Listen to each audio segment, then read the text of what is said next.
En lo alto estás, en mi corazón,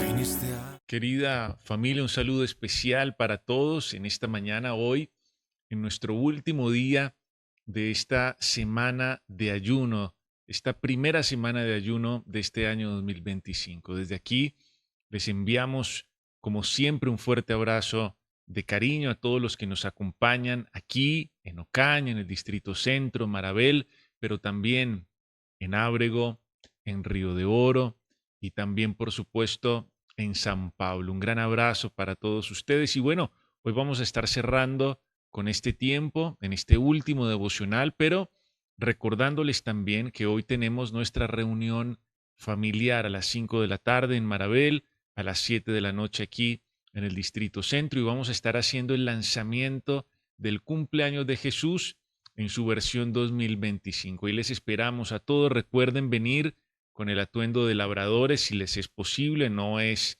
una obligación, pero si pueden hacerlo, estaría muy bien para que podamos disfrutar de un tiempo especial hoy en la casa de Dios. Bueno, hemos venido hablando a lo largo de esta semana, que iniciamos el domingo pasado, acerca de la formación de Dios Padre como alfarero, dándole forma a nuestra vida, dándole aliento a nuestra vida también, dándonos un propósito, instrucciones, mandamientos, parámetros de vida para nuestra bendición, pero también acerca del engaño, de la astucia de la serpiente para engañar, para seducir, para confundir al ser humano y para apartarlo del propósito de Dios y de la vida que Dios le había dado. Y vamos a mirar en esta mañana un tema que hemos denominado propensos al engaño, precisamente refiriéndonos a aquello que pasó en el jardín del Edén, cuando la serpiente engañó a Eva y, por supuesto, en consecuencia también a Adán. Desde su caída en el jardín del Edén, el ser humano siempre ha sido muy propenso al engaño. Ese caso de Adán y Eva, su esposa, es el primero, pero no el último que encontramos en la palabra de Dios.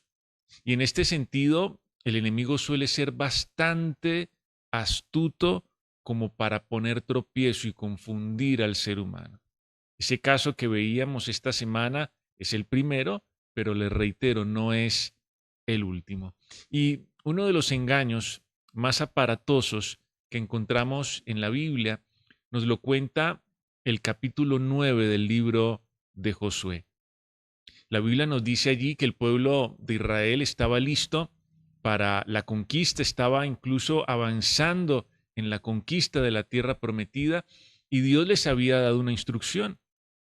Dios había sido muy enfático con ellos acerca de no realizar alianzas con los pueblos de la región. Dios les dijo, avancen en la conquista, yo los voy a respaldar, la tierra es extraordinaria, pero tengan en cuenta esta instrucción. Por favor, no hagan pactos, no hagan alianzas, no se unan a los pueblos de esa región.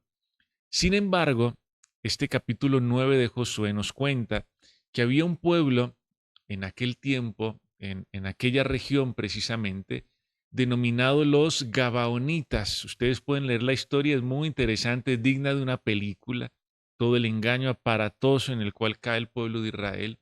Y estos Gabaonitas, por supuesto, comenzaron a oír, a escuchar de lo que Dios estaba haciendo por el pueblo, de cómo ellos iban avanzando a paso firme en la conquista y por supuesto tuvieron temor de ser destruidos también por el pueblo de Israel. Y entonces el relato de Josué nos cuenta que estos gabaonitas idearon un plan para salvarse, para tratar de salvarse. Y dice la Biblia que ellos se vistieron con ropas viejas y empacaron panes viejos también en sus maletas y fingieron que venían de tierras muy, pero muy lejanas, ¿sí? Y le pidieron a Josué y por supuesto al pueblo que hiciera un pacto de paz con ellos. Y entonces, naturalmente, en este caso, la astucia de los gabaonitas se terminó mezclando con la ingenuidad del pueblo, tal como ocurrió en el caso de Adán y de Eva. Y algo llamativo aquí es que Josué y sus hombres en principio sospecharon de que esto se pudiera tratar de un engaño, pero finalmente se dejaron llevar por los sentidos, como le ocurrió también a Eva en su momento y como lo resaltamos uno de estos días. Ellos dijeron, no, pero a ver, pareciera un engaño, dijo Josué y dijo el pueblo, pero las ropas de ellos sí están muy desgastadas, están muy viejas y el pan que ellos traen está viejo. Eh, es evidente que ellos vienen de tierras lejanas. Se dejaron llevar por sus sentidos. Y más grave aún, descartaron la dirección de Dios. Dejaron de lado el consejo de Dios. En ningún momento le preguntaron, le consultaron a Dios. Y una vez ellos firman la alianza, firman el pacto con los gabaonitas, entonces ellos terminan descubriendo que estos hombres no vienen de lejanas tierras, sino que ellos hacían parte del pueblo que ellos debían destruir, pero ya era muy tarde. Ya Josué y el pueblo de Israel les habían dado la palabra y ya no podían echarse para atrás a pesar de que los habían engañado. Miren ustedes que cambia el escenario. Por supuesto, cambia también un poco, los actores cambian allí, pero la situación en esencia es la misma situación, el mismo engaño, la misma mentira. Naturalmente, el enemigo es bastante astuto, bastante sutil para engañar con un propósito en mente. Recuerden, robar, matar y destruir. Arrebatarle al ser humano aquello que Dios le ha entregado, esa formación, esa vida, ese propósito y esa instrucción que Dios le ha entregado al ser humano. Y entonces nosotros acabamos entendiendo que frente a cada situación que nosotros tenemos que enfrentar, siempre existe la posibilidad de confiar en la sabiduría de Dios, de confiar en la instrucción de Dios o de apoyarnos en nuestra propia prudencia, de lo cual también estuvimos hablando esta semana. Siempre tendremos esas dos opciones: dejarnos instruir por Dios, confiar en la sabiduría de Dios o apoyarnos en nuestro propio criterio. Y muchas veces esa propia prudencia, lo que la Biblia llama propia prudencia, se fundamenta básicamente en nuestras experiencias pasadas, muchas veces en nuestros estados de ánimo, a veces en la cultura predominante e incluso en la opinión de otras personas. Ahí está la propia prudencia del ser humano, lo que él ha vivido, los fracasos que ha tenido o los éxitos que ha tenido, lo que otras personas le dicen, lo que la cultura le dice, lo que su estado de ánimo le dicta. Y evidentemente, como todos podemos ver, esto no es un criterio seguro para tomar decisiones, para dejarnos guiar. Esto siempre termina por maltratar, por lacerar, por dañar, por estropear todo lo que Dios nos ha entregado. Y la palabra de Dios nos advierte en varias oportunidades de lo peligrosa que es la ingenuidad, el peligro de ser ingenuos, sobre todo la ingenuidad de pensar que somos sabios en nuestra propia opinión. Y vamos a mirar a continuación otro caso de otro incauto, de otro ingenuo engañado que se dejó llevar simplemente por su criterio, que se dejó llevar por sus sensaciones, por sus impulsos, por sus sentidos. Y es la historia de un joven, la cual nos cuenta el libro de Proverbios en el capítulo 7. Hablábamos hace un momento de Josué capítulo 9, la historia de los gabaonitas. Ustedes la pueden leer allá en casa, que es muy interesante, es fascinante esta historia. Pero ahora vamos a pasar a otro engañado. Vamos a invitar hoy a otro engañado, que es un jovencito, una historia que relata el sabio Salomón en el libro de Proverbios capítulo 7. Y miren cómo describe el sabio Salomón a este joven, cuál es el perfil del engañado. Y vamos a ir a Proverbios capítulo 7, versículo 7. Dice la palabra de Dios, miren las características de este jovencito. Dice, vi entre los simples, consideré entre los jóvenes a un joven falto de entendimiento. Aquí tenemos por lo menos tres características de este engañado. Alguien simple, alguien joven o inmaduro y finalmente alguien falto de entendimiento. Tres características tiene este perfil del engañado y tenemos que tenerlas muy presentes porque debemos evitar a toda costa el engaño y sobre todo nuestra propia ingenuidad al respecto. Lo primero que dice Salomón es que este jovencito que también fue engañado, si ustedes leen todo el contexto del capítulo 7 de Proverbios, se van a dar cuenta que este jovencito en efecto fue engañado por una mujer muy astuta en este caso. La Biblia dice que este hombre era simple. Esa es la primera característica que resalta. Alguien simple es alguien demasiado crédulo, es alguien ingenuo, sin discernimiento, alguien que es fácilmente influenciable. Ahora, vale la pena decir que el simple no necesariamente es alguien malintencionado, pero su falta de prudencia lo hace vulnerable al engaño y al error. El simple no es igual que un necio. El necio abiertamente rechaza la corrección. El simple tiene la posibilidad de aprender si recibe la instrucción adecuada. Y por eso la palabra de Dios nos exhorta en muchas oportunidades a dejar la simpleza. Por eso la palabra de Dios exhorta a los simples a buscar la sabiduría y a buscar el temor de Dios. ¿Quién es el simple? Entonces estamos diciendo alguien demasiado crédulo, alguien, podríamos decir en nuestro lenguaje, que traga entero, que no se toma el trabajo de discernir, de reflexionar, de mirar lo que le están entregando, sino que se deja simplemente llevar, como le pasó a Eva, pero también como le pasó a Josué en la conquista de la tierra prometida. La primera característica de este hombre engañado en Proverbios capítulo 7, otro de los tantos engañados en la Biblia que pudiéramos mencionar, ¿sí? Es esta característica primera que estamos viendo aquí, la simpleza, la simpleza. Pero, por otra parte, la Biblia nos dice aquí también que este hombre era joven. Y este término joven que encontramos aquí se traduce en el original como niño. Es sinónimo de inmadurez, es una persona inmadura. Y puntualmente es un niño o es inmadura en términos espirituales. Alguien que es un niño o alguien que es inmaduro todavía depende de tutores y todavía está atrapado en los rudimentos o, por decirlo de otra manera, en los elementos esenciales de la vida espiritual.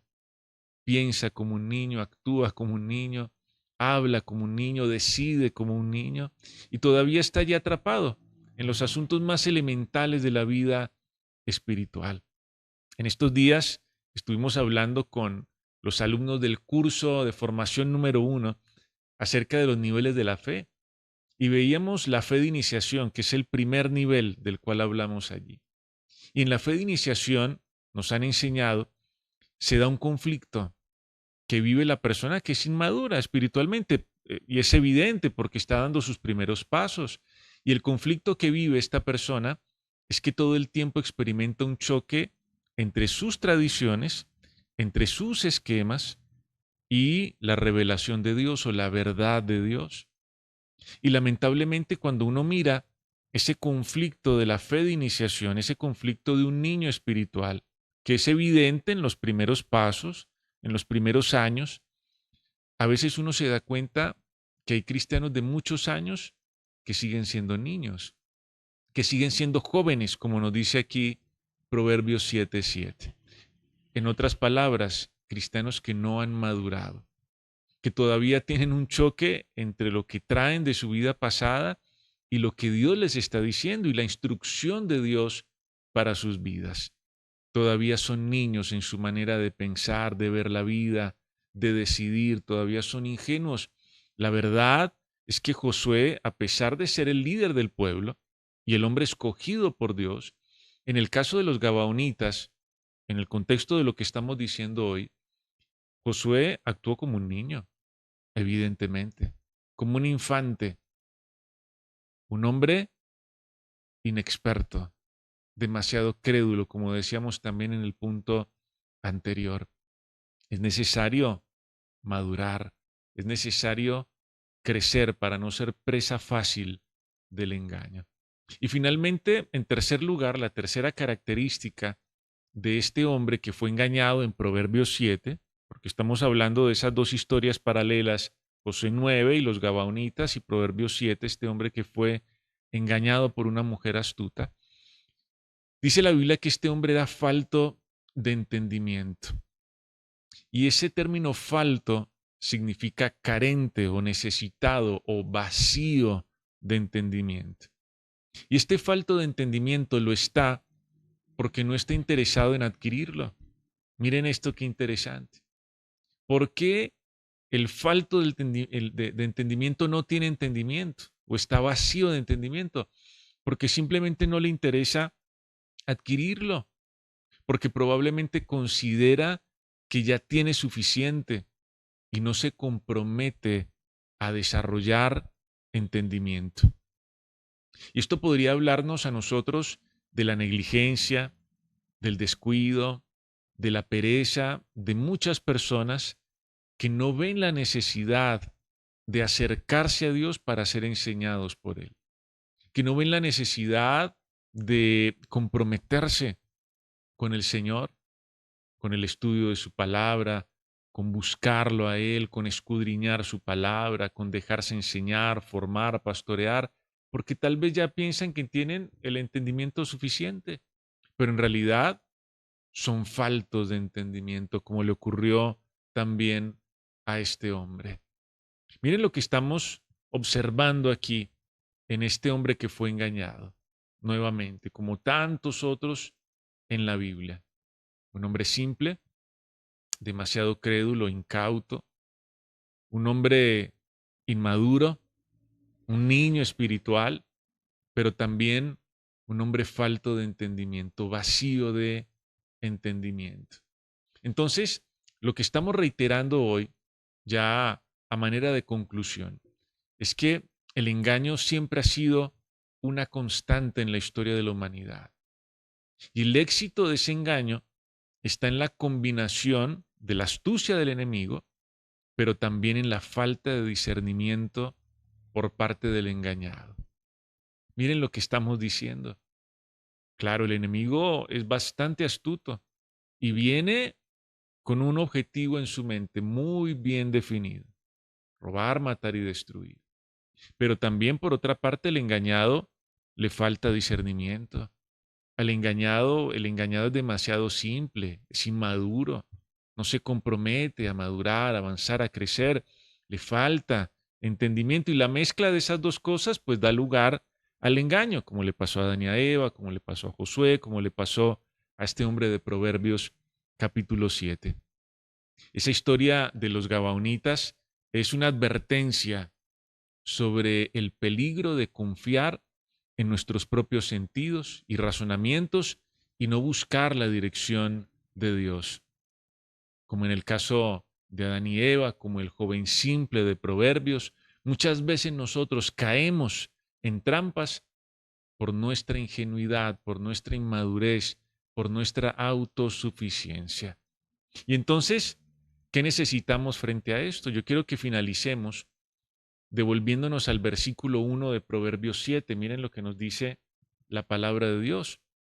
Dice: Hijo mío, guarda mis razones y atesora contigo mis mandamientos. O mi instrucción, podríamos también decir. Pero miren cómo comienza este capítulo 7. Las dos primeras palabras de este capítulo, ¿cuáles son? Dice allí, hijo mío. Y esto nos devuelve a lo que dijimos el primer día cuando nos reunimos aquí en el Distrito Centro. Dios se muestra como Padre. Dios se muestra como alfarero y nosotros como sus hijos. El que nos instruye, el que nos forma, el que nos da un propósito, el que nos da instrucciones, es un Padre. Incluso el que nos corrige es un Padre.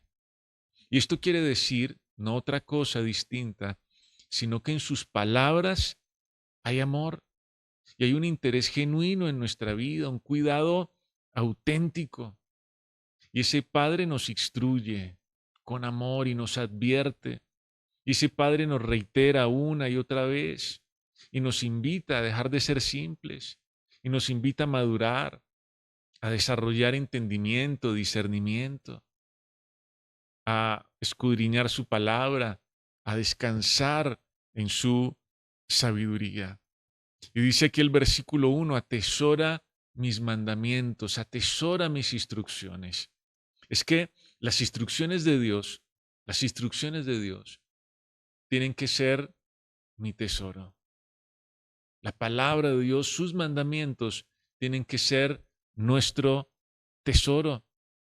Y tengamos en cuenta que aquello que nosotros atesoramos determina nuestra vida o nuestra muerte.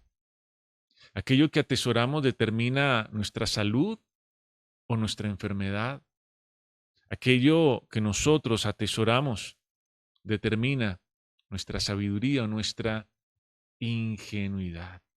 Y pensando precisamente en todo esto, en la importancia de atesorar los mandamientos de nuestro Padre, de nuestro alfarero, quiero invitarles a que allí en el lugar donde están nos acerquemos a Dios en esta mañana. Vamos a orar. Padre bueno, hoy te damos muchas gracias por lo que has venido hablando a nuestro corazón a lo largo de estos días. Cada día hemos venido, Señor, delante de ti con una gran expectativa de ser enseñados por ti, de ser formados por ti. Y tu palabra tiene esa capacidad de alumbrar nuestro entendimiento, de alumbrar nuestros ojos, nuestro camino, de darnos claridad y lucidez, Señor, para seguir andando sin temor. Sabemos, Dios, que desde la primera vez que el hombre fue engañado ha sido propenso al error, que cada uno de nosotros es propenso al error. Por eso hoy te pedimos, Señor, que nos permitas aprender a descansar en tu sabiduría. Ya no queremos vivir como simples, ya no queremos vivir como niños, ya no queremos ser aquellas personas que tienen falta de entendimiento. Hoy venimos a ti, Señor, rogándote que nos dé la sabiduría que proviene del cielo, que nos dé la sabiduría, Señor, que proviene de tu corazón. Quien nos forma, quien nos instruye, quien nos habla es un Padre. Hijo mío, dice Proverbios 7:1. Hijo mío, atesora mis mandamientos. Hoy queremos atesorar tus instrucciones.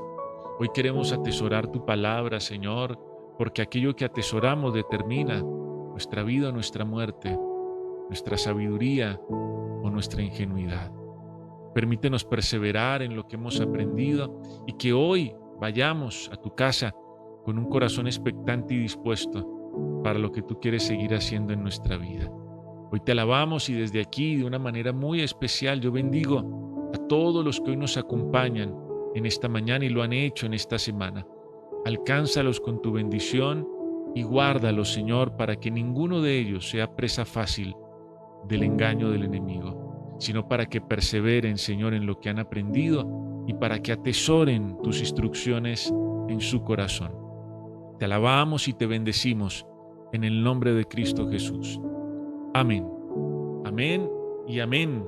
Bueno, familia querida, una vez más, gracias a todos por acompañarnos. Recuerden que hoy tenemos el lanzamiento del cumpleaños de Jesús en su versión 2025. Desde ya Vamos a empezar a orar por lo que va a ser este evento en este año y les esperamos entonces a las 5 en Marabel, a las 7 en el Distrito Centro, en la medida de lo posible, si lo pueden hacer, con su atuendo, con su indumentaria de labradores, una camisa a cuadros puede ser o de jean, bueno, algún elemento alusivo al campo. Ahí nos vamos a encontrar. Un gran abrazo para todos y que el Señor les bendiga. Chao, chao, que estén muy bien.